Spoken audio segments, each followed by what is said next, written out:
I think we always should refer back to von Clausewitz, who said war is the continuation of politics with other means.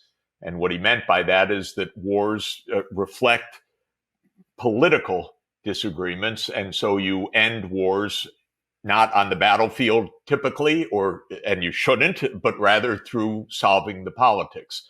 This is true in Ukraine. It's certainly true in Israel and Palestine, and so forth. So yes, I take that position. And if the Security Council would act in a proper way, it could end all of these wars very, very quickly. If you want me to elaborate, one sentence on Ukraine is this is a war over NATO enlargement. It always has been. It remains so till today. I just saw that Secretary of State Blinken said again today that Ukraine will become part of NATO. Well, it may disappear before that happens. Russia is not going to have it happen for completely understandable reasons. And Blinken's statement just shows how, in my view, how imbecilic U.S. foreign policy has been for decades over this. And this war has now been going on for 10 years. When it comes to Israel and Palestine, the issue has been staring us in the face, in my view, for 57 years, which is there need to be two states. They don't have to like each other. They need to be separated from each other. But my recommendation in the Security Council was and is immediately recognize the state of Palestine as the 194th UN member state on the 4th of June, 1967 borders. Do that today. And then we don't have a mystery of a so-called peace process, which is phony and never going to happen. We know what the boundaries are, and then we can get to a few remaining practicalities. So those wars, pretty clear what the politics is about. The politics of the Sahel is also quite clear. Extreme impoverishment. Extreme impoverishment with a Western world that could care less about extreme impoverishment. So this is another case where even a modest development strategy would change everything for these absolutely impoverished landlocked countries in Western Africa. And when it comes to Syria, we know exactly where the war came from. It came from the Oval Office of the United States and Secretary of State Hillary Clinton. One day, Obama and Clinton said, okay, we have to overthrow the government of Syria. That was back in 2011. Mind-boggling, but typical of the U.S. We get to choose which country, who's going to rule other countries. This is one of, around 100 regime change operations of the U.S. since the end of World War II. And like most of them, it failed incredibly. But to this day, we continue with our military presence, with our troops, with trying to undermine the Syrian government. So again, this is politics about the most mind-bogglingly stupid of all of them, though, because this really was a willful decision just to overthrow a government in 2011, not even for any obvious reason, however bad, just that they decided from a certain point, well, this guy we got to take out and assign the CIA to do it. So these are wars that reflect underlying politics that is pretty messed up. Most of it I trace back to the United States. When you're trying to be the world's hegemon, you're trying to do something which is completely delusional, and that is the nature of U.S. foreign policy. There's a very famous clip of you from Morning Joe on MSNBC laying out what you just did about the dirty war in Syria. And we know they sent in the CIA to overthrow Assad. The CIA and Saudi Arabia together in covert operations tried to overthrow Assad. It was a disaster. Eventually it brought in both ISIS as a splinter group to the jihadists that went in. It also brought in Russia. So we have been digging deeper and deeper and deeper. What we should do now is get out. And I believe that's one of the few times, if not maybe the only time on U.S. corporate television in the last decade when those facts were allowed to be said. I'm just curious, have you been allowed back on MSNBC since then? Do you remember? I was allowed back on since then, but I haven't been allowed on since Ukraine. That's for sure.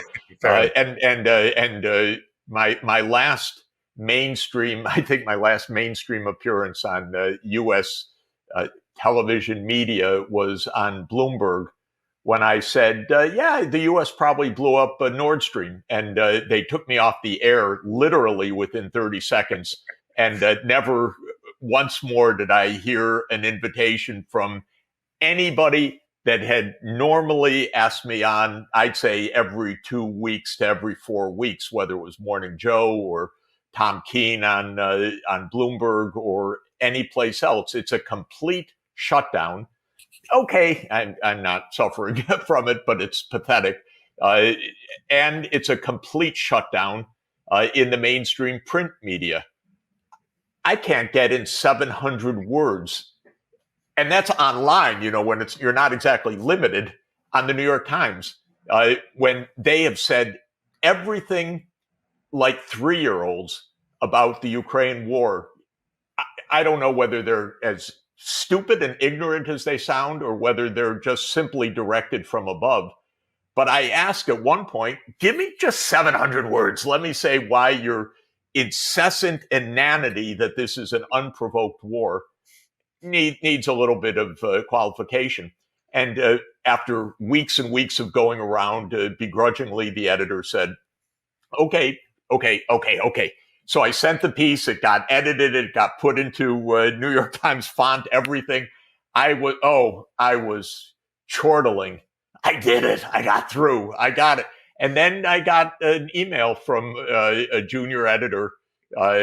Well, so sorry, Professor Sachs, we're not going to be able to run your piece. So that was that was in 2023. And then a few weeks ago, just to finish this bizarre world, a New York Times editor reached out to me and said, we'd be interested in your thoughts about Pakistan and the Pakistan elections. Okay, so I wrote, I think shouldn't have been surprising for them that it wasn't a great idea for the U.S. to help to overthrow Imran Khan. Yeah. Oh, Mr. Sachs, we can't have that in our pages. And so, okay, this is how it is. And weren't you also hushed up, like silenced when you talked about, I think, the U.S. or Britain? You talked about Western violence or Western imperialism, and you were interrupted. That was another time that you were.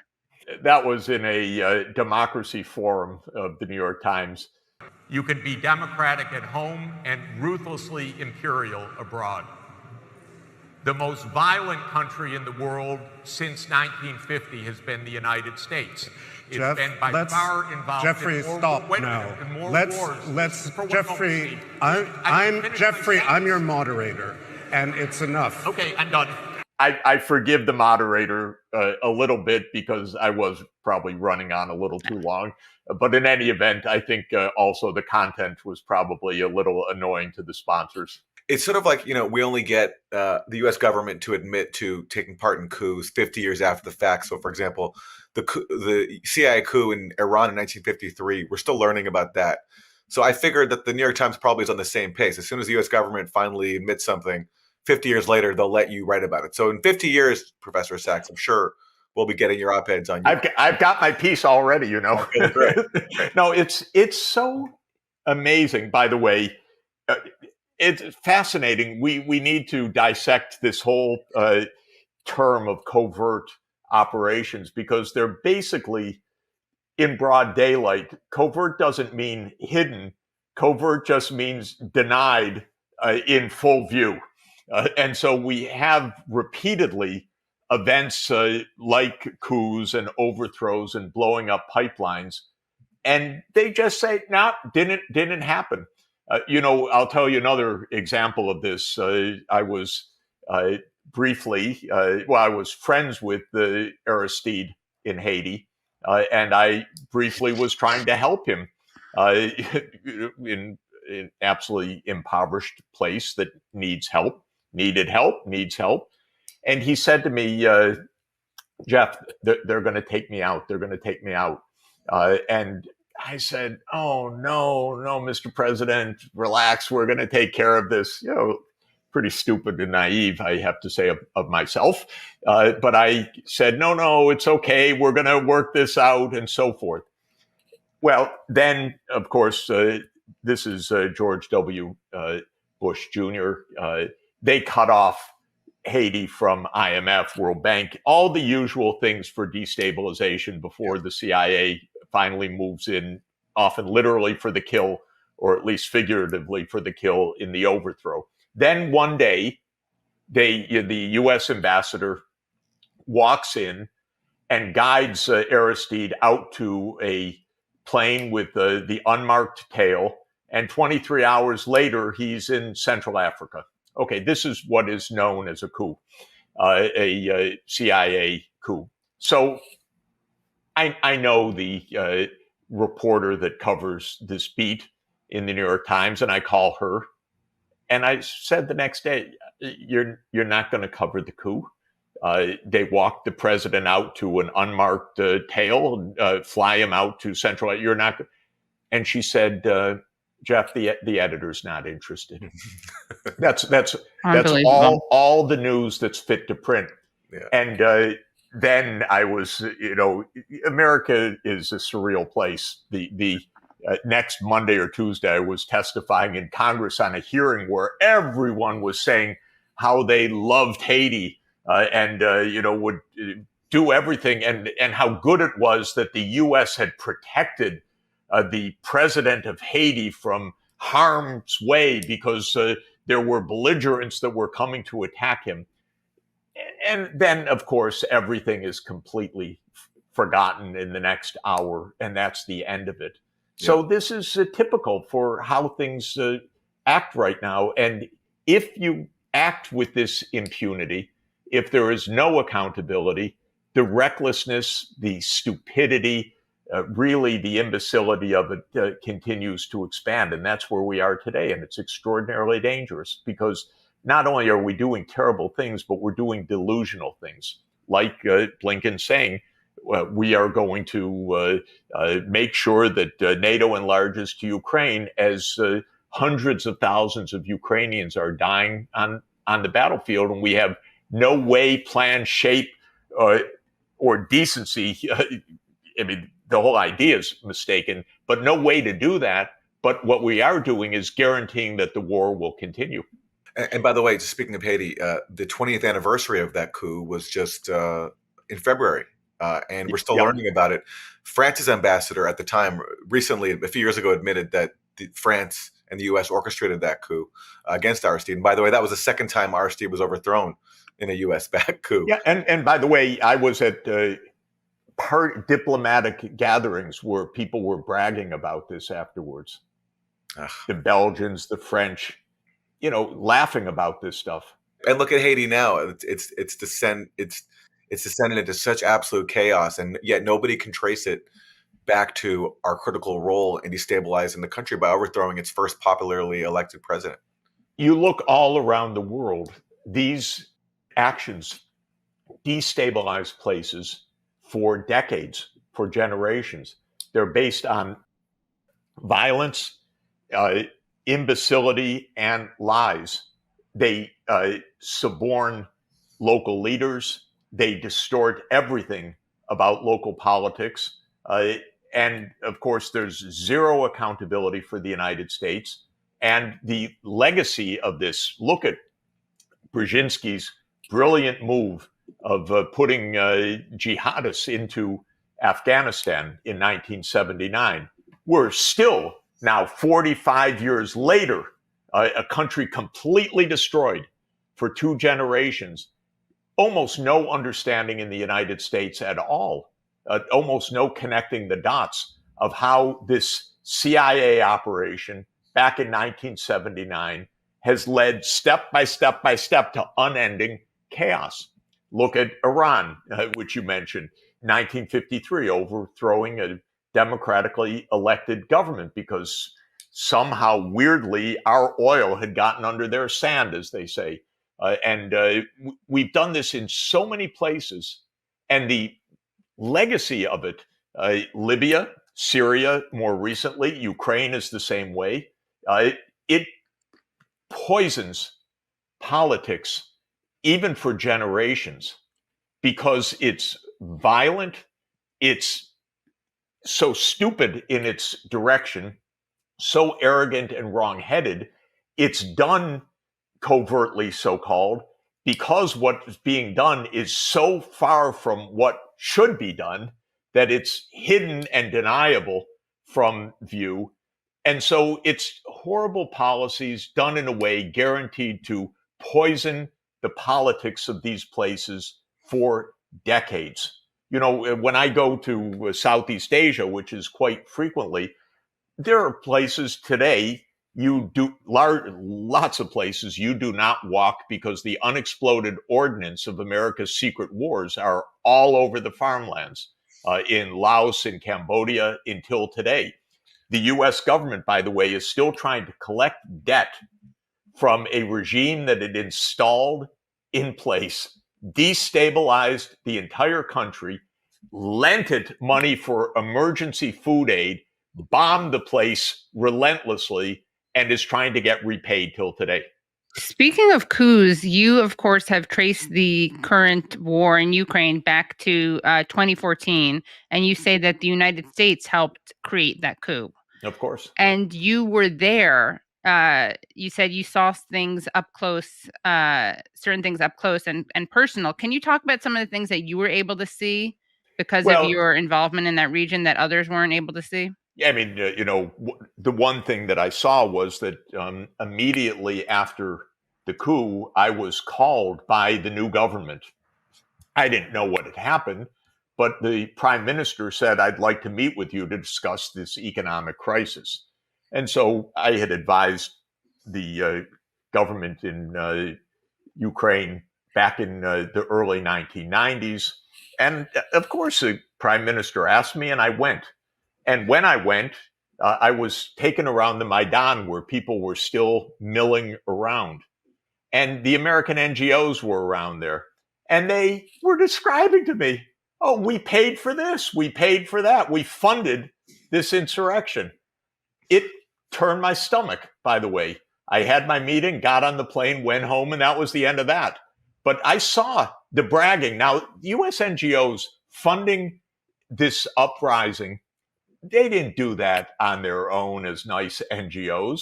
This is, let's just say, off-budget financing for a U.S. regime change operation. And then the Russians did us a good favor of helping us to understand what this was all about because they intercepted the call between Victoria Nuland and Jeffrey Piat, who was then the U.S. ambassador to Ukraine, describing how they were going to put Yatsenyuk, the prime minister, into power. This was weeks before, but they had already chosen him as the new prime minister. And he's the guy that called me to ask me. Of course, I didn't know anything about this call at the time, but you can listen to it. And there it's the plotting. And by the way, how bizarre it is. It's online. Thank you to the Russian government for intercepting it, giving us some insight into what the U.S. government does, and not a word of explanation from the U.S. from that date on. And basically, where the reporters in the White House pool or in the State Department pool on any given day from February 2014 until today asking about that. And if they did, of course, they'd get that indelible smirk of Admiral Kirby or of Matt Miller, who can't even lie with a straight face because they're having such a good time with their idiocy. But they would deny that there ever was such a phone call. And it would be online, and they would say, no, it doesn't exist. Yes, but Mr. Miller, it's right there. No, sorry, it just doesn't exist. And that's and the New York Times would say there were unfounded allegations that a call existed, and it was linked to the following website, but this website obviously doesn't exist. That's how the New York Times would report it if it covered it at all. the counter argument you will get, or that I get from people who support the proxy war in Ukraine about the Nuland call, is that Nuland was not plotting the overthrow of the government. Nuland was trying to work out who should serve with Yanukovych, who was then the current president, who Nuland was trying to overthrow, in a power-sharing government. Because it is true that at the time, Yanukovych offered the opposition, in a bid to defuse the Maidan crisis, a power-sharing deal. So Nuland and Piet were just doing their part to plot about who should come in and serve alongside Yanukovych. The problem with that, first of all, is that on the call, it shows that Nuland and Piet are picking who should serve in government. So exactly. It shows, even if that's the interpretation, it's the U.S. is making a government, for God's sake. Come on. Yeah. And then that same Maidan movement, where they're deciding who should be the leaders, they ultimately, the hardcore nationalist component of that Maidan movement rejected the power sharing agreement, launched a coup with violence, and without a sufficient quorum in parliament, installed a new government and put Yatsenyuk, who Nuland had selected, as a new leader. So, of course. And by the way, within 24 hours, recognized by the United States, exactly, contrary to an agreement that was reached. This is what's called a coup. Yeah. So whether it went exactly as was expected on around, I think, January 27th or so, when this call was made, I don't know the date exactly. It's unclear. I think it was posted or it's claimed to be. BBC covers it as if it's in early February. Yeah. But whatever it is, it's obnoxious as it is completely. Not Klitschko. We've got Yatsenyuk. Yats is the guy. We're going to bring in the big guy. That means Biden to do the attaboy on this. The United States is making the government of Ukraine. Excuse me. So that's a coup, by the way. And then when you find out that the Maidan was paid for by the U.S., okay, that's another piece of it.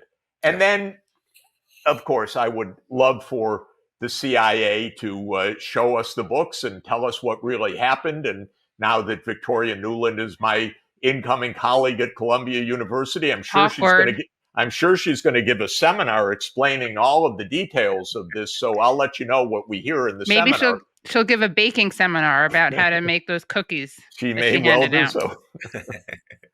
Well, listen, we've covered some really important historical context, but let's turn to some of the present calamities. It's hard to know where to start. Yeah, where to start, right? Let me actually begin by asking you about Israel's strike on Syria recently, because they attacked the Iranian embassy in Damascus, killing a very senior commander with the IRGC. What do you think Israel's goal was here, and what do you make of this new line being crossed? Bombing a diplomatic facility, which according to international law is actually the sovereign territory of the country that inhabits it. So basically, Israel's basically bombing Iran by doing this. Well, I think the line that Israel has really crossed is committing a genocide with the cameras rolling, and saying that we do so with complete impunity. And if the UN Security Council calls for an immediate ceasefire, we ignore that entirely. Today's explanation of the bombing of the food relief operations was AI systems automatically targeting thousands and thousands of deaths and murder. Knowing Israeli startups, that could well be the case. But Israel has crossed so many lines in this. It's a completely rogue operation. It's in complete violation of the 1948 Genocide Convention, of the Geneva Codes, of the UN Charter. One doesn't know where to start, but sending a missile into Iranian diplomatic territory is attempting to widen the war. I think the Israeli government is extremely eager that their vassal state, also known as the United States, will join in a war against Iran. So I think the intention is to widen the war. What are the real intentions when you talk about hegemony, for instance? What does that mean in real concrete terms? Like, what does the U.S. want when it bleeds Russia? The U.S. wants to be in a situation that no government in the world opposes U.S. policies on anything, whether it's on economics or natural resource disposition or locations of pipelines or, of course, locations of military forces or governments that might tax U.S. companies. Anything that the U.S. would oppose, the U.S. wants a subservient government. That's what hegemony means. Hegemony means that you have a government that will do the U.S. bidding. And this is carried out basically by the archipelago of U.S. military forces around the world. It's estimated at between 800 and 900 military bases in 80 countries of the world. So the U.S.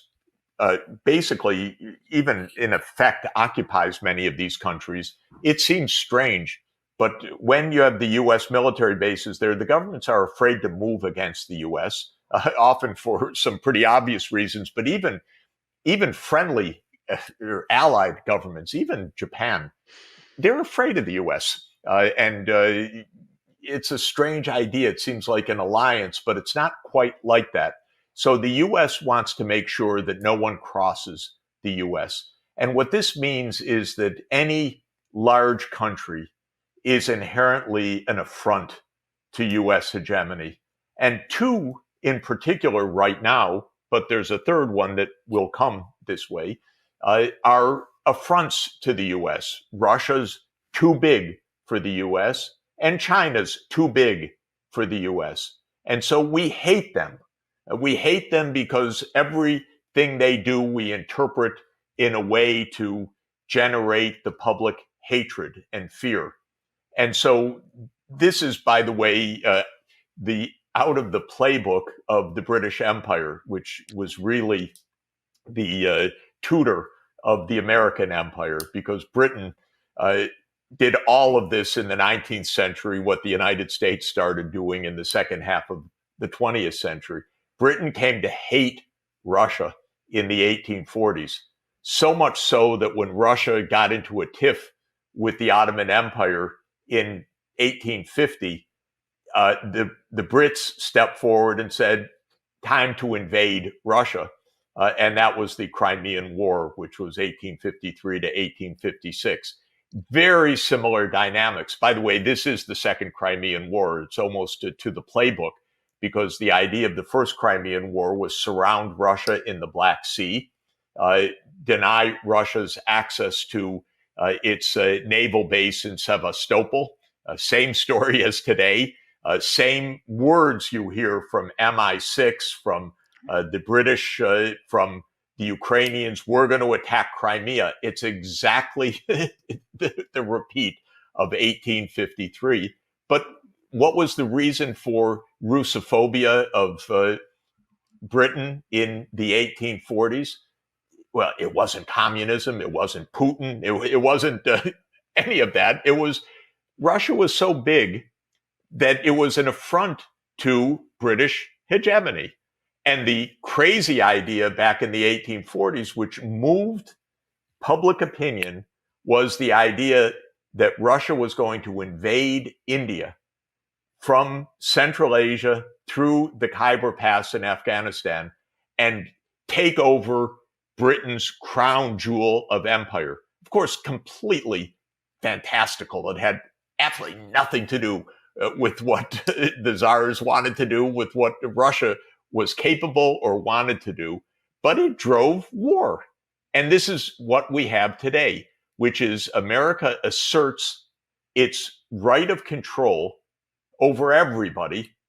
They call it literally primacy or full spectrum dominance, or we call it hegemony. But whichever term one uses, the countries that are an affront to that are the enemy. And I mentioned that there's a third one. Right now, the U.S. is angling that India will be on our side against China.